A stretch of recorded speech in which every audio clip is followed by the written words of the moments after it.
Hey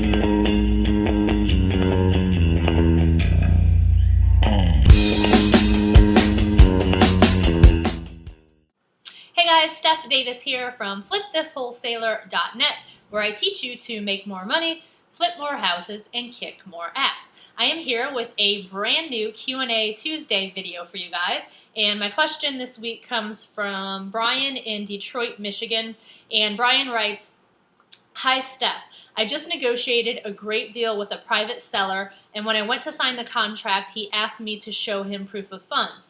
I'm planning on wholesaling this and do not have access to the cash to close it myself, but know that I can easily wholesale it.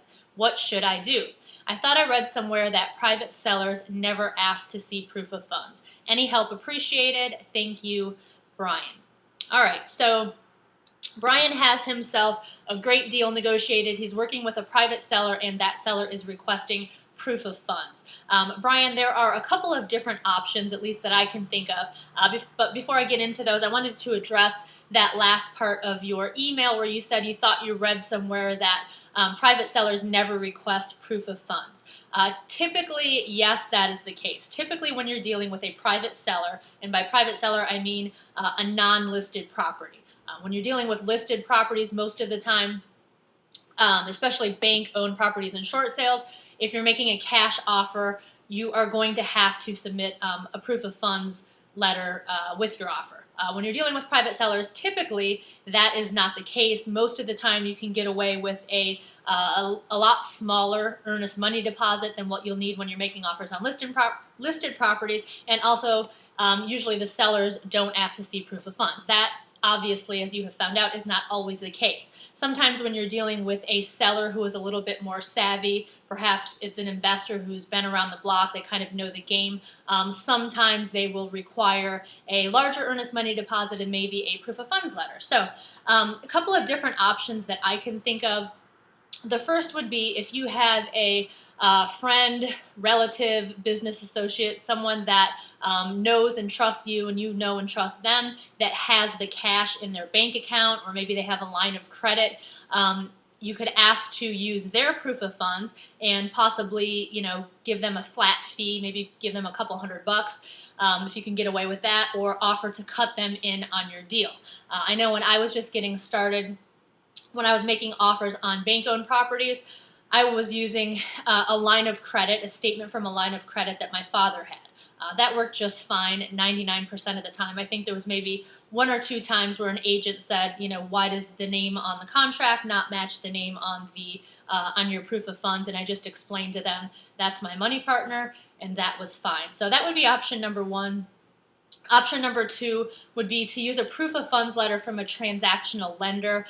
If you don't know what a transactional lender is, they will basically loan you the money to close on a deal so long as you have an end buyer lined up who's going to purchase the deal from you immediately after you buy it. So like for instances like REOs or short sales where you can't assign the contract and you have to actually close on it, as long as you have an end buyer lined up, a transactional lender will lend you all of the money for the purchase of that property.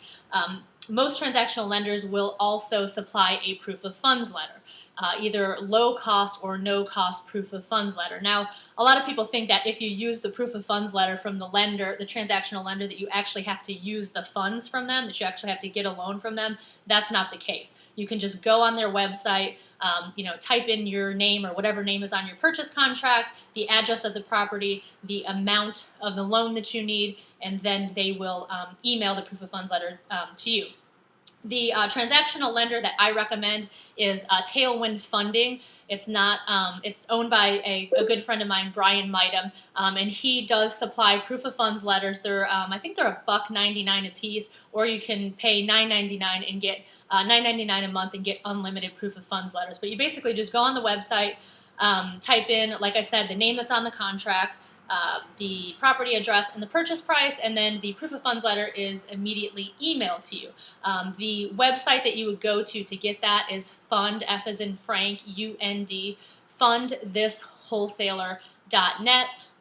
Just click on the proof of funds tab, and it's as easy as that. Now, I will forewarn you, if you're using those proof of funds letters from transactional lenders, whether you use this one or another one, A lot of times, I shouldn't say a lot of times, sometimes if you're making an offer on a listed property, like a bank-owned property or a short sale, if you're using these letters, these proof of funds letters from transactional lenders, and you're making a cash offer, sometimes the sellers will say, this isn't going to cut it. We need an actual bank statement or, something more substantial. So they work a lot of the time. I have students all over the country that are closing deals using these proof of funds letters from transactional lenders, but I would just want to warn you that in some cases the seller might come back and say, you know what, this isn't going to cut it, we need something more substantial. But if that's all you have to work with, then what are you going to do? So anyway, those are my two options that I have for you. Either hit up a friend, relative, business partner, offer to pay them to use